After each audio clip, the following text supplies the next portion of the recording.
Hai mahasiswa UNES, Assalamualaikum warahmatullahi wabarakatuh. Semoga hari ini Anda semuanya sehat dan juga berbahagia.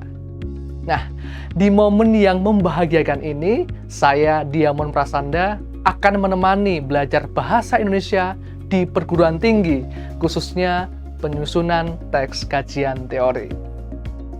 Sebagai mahasiswa tentunya sudah pernah ya membuat karya ilmiah? Belum? Masa? Sudah. Hanya saja barangkali Anda lupa yang dibuat itu karya ilmiah. Buktinya misal, makalah. Pernah kan buat makalah? Iya. Apalagi proposal? Iya. Dan nantinya di akhir perkuliahan Anda akan diminta untuk membuat laporan penelitian berupa skripsi. Maka dari itu perlu pemahaman mengenai bagaimana membangun teks kajian teori. Video ini sebagai video stimulus dalam belajar bahasa Indonesia, khususnya membangun teks kajian teori. Yuk kita lihat contoh dari teks kajian teori. Di layar sudah terlihat ada dua judul skripsi di bidang sosial dan juga di bidang eksakta.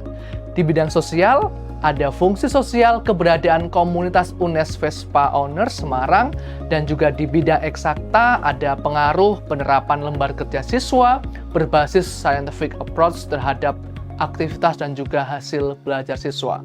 Lantas, bagaimana sih wujud dari teks kajian teori ini? Kita lihat bersama-sama. Nah, ini adalah contoh dari wujud teks kajian teori di bidang sosial. Silakan bisa dilihat sekilas. Selanjutnya di bidang eksakta nih. Nah, sudah ditemukan persamaannya?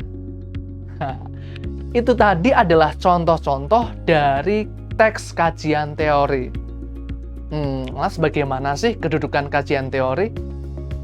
Kedudukan kajian teori ini dalam karya ilmiah sangat penting karena sebagai landasan meletakkan posisi penelitian atau istilah lainnya state of the art dan landasan untuk melakukan aktivitas analisis di dalam pembahasan. Di dalam kajian teori ini ada dua hal. Yang pertama, tinjauan pustaka. Yang kedua, landasan teori. Dalam tinjauan pustaka ini isinya adalah riset-riset penelitian yang relevan, yang terdahulu. Kita cek dari misalnya kesamaan fokus penelitian atau variabelnya, kesamaan teorinya, kesamaan modelnya. Kita cek, ya, kita bandingkan. Sedangkan pada landasan teori, isinya adalah teori-teori yang membangun yang nantinya akan dijadikan analisis dalam pembahasan. Bagaimana wujud teorinya? Bagaimana asumsi-asumsi tokoh atau pakar? Dan juga konsep-konsep penting yang wajib diketahui. Kita akan lihat dari konteks kebahasaan. Dalam konteks kebahasaan, kita juga harus meninjau dari dua aspek, yaitu aspek kebahasaan dan juga aspek substantif. Pada aspek kebahasaan, kita lihat apakah dalam penyusunan teks kajian teori itu sudah menggunakan ejaan, kosakata, kalimat, paragraf, dan juga cara pengutipan yang tepat. Pada aspek substansi, kita juga cek sudah relevan belum dengan fokus penelitian. Yuk kita lihat bersama-sama. Ini contoh dari teks tinjauan pustaka di bidang sosial. Anda bisa perhatikan perbedaan antara teks di sebelah kanan dan juga teks di sebelah kiri. Sudah terasa bedanya? Mana yang lebih memahamkan? Iya, sebelah kiri kan? Karena apa? Teks di sebelah kanan perlu adanya penyuntingan kebahasaan. Dalam penelitian dengan tidak efektif kan? Langsung saja kita bisa tuliskan penelitian berjudul bla bla bla bla. Sepakat? Ya. Selanjutnya, kita cek lagi di bagian bawah. Berbagai alasan seseorang mahasiswa bla bla bla bla. Kita cek keselarasan dengan kalimat-kalimat sebelumnya. Ternyata kalimat tersebut itu hanya membahas satu aspek saja. Kita perbaiki yuk. Dengan apa? Adapun faktor eksternal seperti apa? Adapun faktor internal bagaimana? Itulah supaya apa? Kalimatnya tidak multitafsir, kalimatnya mudah dicerna. Nah, ini pada aspek penyuntingan secara kebahasaan. Selanjutnya pada aspek penyuntingan substansi. Ada pendapat Sofyan yang mengemukakan terdapat banyak alasan bla bla bla bla. Sekarang kita akan lihat perbandingan pada penyuntingan secara substansi. Ada pendapat Sofyan yang mengemukakan terkait fokus penelitian. Apakah sudah relevan? Sudah? Oke, berarti itu bisa dipakai. Kita akan ganti pada contoh di bidang eksakta. Nah, masih juga perlu diperhatikan adanya kehematan ya. Kalau Anda perhatikan contoh di sebelah kanan dan juga kiri, masih sama. Satu kesatuan dari, kita bisa hemat saja langsung, memiliki tujuan yang sesuai, searah, gitu ya. Kalimat berikutnya coba kita ulas. Ada akan tetapi itu digunakan untuk perbandingan yang berlawanan, ya. Tetapi kalimat tersebut adalah hal yang berhubungan. Kita sebut saja langsung diganti menjadi sehubungan. Nah, sudah mulai enak ya dibaca. Itulah pentingnya kita memahami bagaimana cara menyunting kalimat sesuai dengan kalimat efektif. Hal serupa juga pada aspek substansi. Apakah sudah sesuai dengan fokus penelitian, yaitu pengaruh penerapan lembar kerja siswa berbasis scientific approach terhadap aktivitas dan juga hasil belajar siswa? Dicek kembali. Oh ya, ada kajian terkait dengan kegiatan belajar. Baik, masuk ya. Itu tadi adalah contoh dari telaah teks tinjauan pustaka pada kajian teori. Selanjutnya kita akan lihat bagaimana teks di landasan teori. Nah, selanjutnya kita lihat bagaimana contoh teks landasan teori di bidang sosial. Ini adalah contoh teks landasan teori di bidang sosial dengan judul yang sama masih, yaitu Fungsi Sosial Keberadaan Komunitas UNES Vespa Owner di Semarang. Ada bagian yang saya beri tanda kuning karena apa? Penulis itu sebagai subjek ya. Jadi akan lebih baik jika dituliskan di awal.